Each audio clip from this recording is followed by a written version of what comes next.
Welcome to the 6 crucial steps to avoid burnout. For those of you that were able to make the live today, it was such a pleasure to spend this hour with you, really going over the things that you have control over in your life that you can put into place so that you can avoid burnout in the future. Or if you're currently in burnout, these steps will help get you out and get you back on track to achieving the dreams that you want to achieve. I'm going to give you just a quick overview of some of the steps that I shared so that you have this for your future reference. And please know that as your coach, I'm always here for you. The first thing that we talked about is having that gut feeling. You know, you're happy with your day-to-day life, you love what you do, but you just have this yearning in your gut that there has to be something more to life, or, you know, you're just really feeling like it's time to break out of your shell. That's your intuition telling you just that. It's time for you to take a look outside of where you currently are and touch base with your instincts and really see what is it that you want to do? Where do you want to grow? You know, if you're loving what you are doing, that's fantastic. There's always another level. So is that a technical skill that you need to go seek and move your technical skill up a level? Is there something within your business that you need to bump up? Or is it really digging deep into your personal development to find out what is that true calling and that true purpose?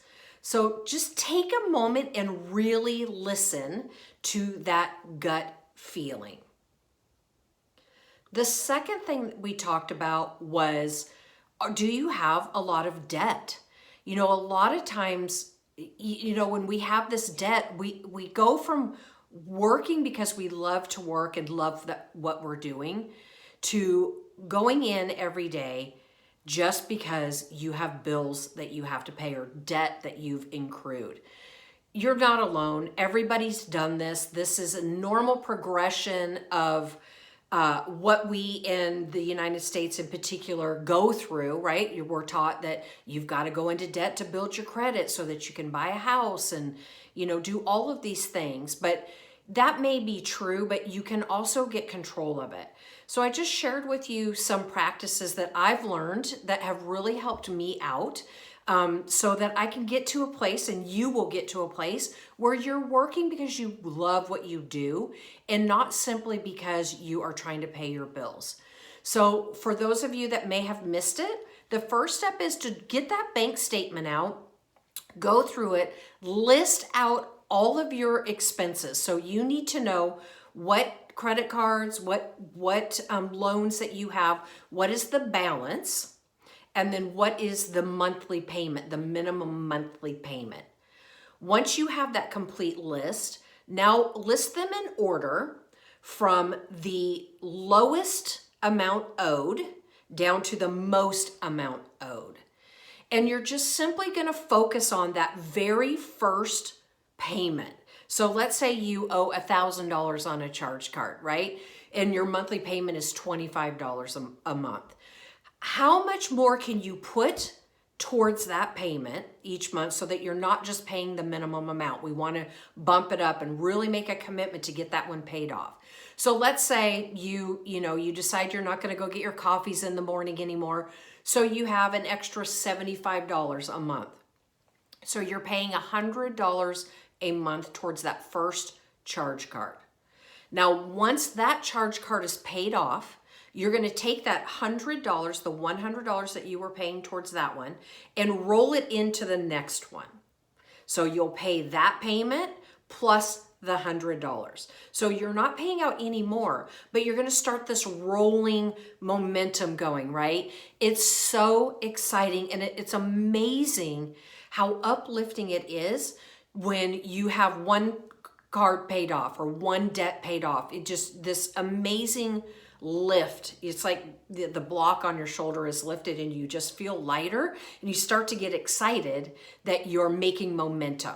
So really, you have to make a commitment. It's not going to be easy. There's going to be things that you're going to miss out on.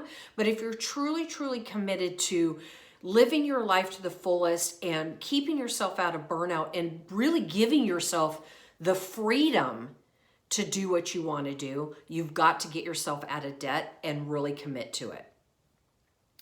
The third thing that we talked about was, how often are you saying yes to your clients, which means no to your family or yourself? We all know it happens to all of us, right? We've got a booked day. We're getting ready to wrap up for the day, and we get that client that calls with an emergency appointment. Well, we've unfortunately trained our clients that they can do that to us. We haven't set those boundaries.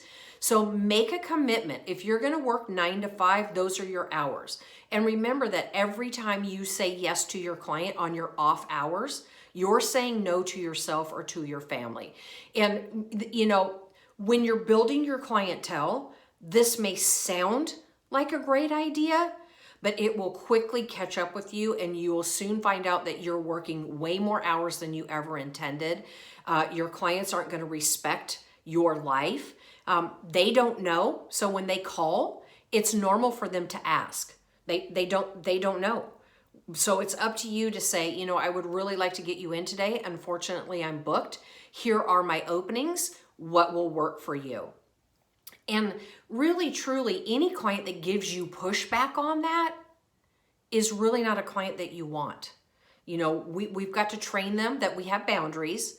And then once you've expressed, this is when I'm available. If they're really giving you a hard time, then they can find someone else that maybe they can choose to, try to manipulate or not respect somebody else's boundaries. Then we talked about, are you afraid to go for your dreams? And what do I mean by this? This does go back to, that gut feeling. But also, what is it about what's going on in your life that you are afraid to go for your dreams? Many of us, that fear comes from, what am I going to lose? Am I going to, lose my status in the salon? Am I going to lose friends or family members? Are they not going to support me? That's called loss pain. So if you're afraid of losing something because you're not going for your dreams, that's going to keep you stuck where you're at. So you've got to understand that you may lose somebody, but you're going to gain so much more by moving forward. Also, there's process pain. Being afraid to go for your dreams and that fear of that the process is going to be really hard or it's going to take too long. It is going to be hard and it is going to take a while, but that's how we learn and grow. So embracing that there's going to be moments that the process of going for your dreams is going to be difficult is going to eliminate that for you. You'll be able to recognize it, and you won't get that feeling of, oh no, does this mean I shouldn't be going for my dreams because it's gotten hard or it's taking too long. That's a normal progression of growing and learning. So, when you start to feel that struggle, remember that it's process pain, and you've got to overcome that so that you're not getting yourself in a place where you feel stuck. And the last one is the outcome pain. Being afraid to go for your dreams because you might be putting all this time and effort in, and then the grass might not be greener on the other side. So how do we deal with that? Just with everything in life, the growing is about the journey. So if you can learn to enjoy the journey and appreciate the steps of growth that you've gone through along the way, then it isn't going to matter what the outcome is. You're going to be stronger, smarter, better, right, than you are today because you're learning and growing and moving forward. So releasing that fear of it might not be better. You will be better. And at the end of the day, that's truly, truly what matters. And then the fifth one is, are you taking time off? How many of us in this last year in particular has been really a struggle for a lot of us, right? We've had travel restrictions. We can't even, we haven't been able to go to restaurants or movies or, things like that. But we've got to take ownership of taking time off. How many of you have had a challenge, like something that you're trying to solve, a problem that you're trying to solve, and you're thinking about it and you're thinking about it and you just are not coming up with that answer, and then you take a bath or you chill out and go watch a movie, or you go for a hike and just remove yourself from the thought process of that challenge, and then all of a sudden you have the answer. That's super common because you have let your brain kind of relax, and you're breathing and you're taking care of yourself. And then that's when ideas have an opportunity to flow. So by you not taking time off, you're really burning yourself out and not giving yourself time to experience life and enjoy life and come up with solutions to challenges. If you're having a hard time figuring out what you want to do, maybe you need to take some time off. So make sure that you are scheduling time throughout the year. It doesn't have to be expensive. It can be a staycation. You can be very savvy, especially for those of you that are working on getting out of debt. But there is a way that you can honor yourself by taking time off. Ideally, if you can take a long weekend once a quarter and then 1 or 2 full weeks a year, that really gives your body and your mind and your soul and your spirit time to really rest and recover. So are you taking time off? You need to be taking time off. And then the last one, actually, our 6th one is, are you physically and emotionally exhausted at the end of the day? Taking time throughout your day to take care of yourself, to be mindful. Are you breathing? Are you going from one client to the next, to the next, to the next, not taking any breaks throughout the day? You might be able to do that for a little bit at the beginning of your career, but that will quickly catch up with you, leaving you with literally no energy or excitement or stamina to do anything fun at the end of your day. How many of you work behind the chair and then you come home and literally the only energy that you have is to eat something, watch a little bit of TV, and go to bed? Well, that's okay for a little bit or every once in a while, but we want to live life, right? So how can you take care of yourself during the day? Give yourself a 1 to 2 minute break in between each client. Go into the back room or step into the restroom and just give yourself a moment to close your eyes and just breathe and just focus on breathing in and out, in and out. Really what you're doing is you're resetting your body. You're releasing the energy from your last client so that you now can come in nice and fresh and opened up and ready to fully service your next client. You need to take a lunch break. There is nothing wrong with taking 30 minutes to just sit down and eat a meal. No client wants their hairdresser to be frantic and anxious and tired and overwhelmed, right? So even that middle of the day break really gives you an opportunity to reset. Figure out how much money do you want to make? What does that look like each hour? And look at your pricing structure. Do you need to increase your prices? Do you need to really focus on add-on services? Do you need to really focus on raising that hourly amount through retail?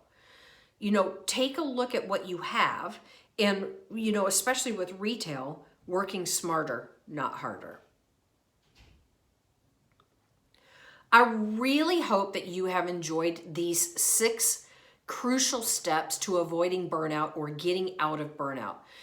So many of us focus on our technical skill and then we focus on our business, right? We become business savvy, but it's these things that I shared with you today is all part of your personal development and making you a stronger person so that you have the courage to go out and tackle those challenges. You have the courage to say no to your clients and yes to your family. You have the energy at the end of the day and on weekends to pursue your dreams and goals and do the things that you love to do. And as a high performance coach, these are the things that I help my clients with. And I would love the opportunity to help you with this. So with you signing up to join this webinar, I am offering you a complimentary 1-hour strategy session where we will sit down and really discuss the 6 major points of high performance. So we talk about focus and clarity, we talk about energy and courage, where are you with your productivity, and we talk about being of influence. How can you enroll more people to help you on your journey? So if you would like to just check it out, what is high performance coaching, and are you and I a good fit as a coach and a client, then just click the link, download the strategy session questionnaire, and then make sure that you click the second link to schedule yourself so that we can meet. And we'll meet via, FaceTime if you want to do FaceTime or Zoom or just over the phone. Either way, whatever works for you, I look forward to working with you, and I hope that this 6 crucial steps to avoiding burnout is serving you. I'll see you soon.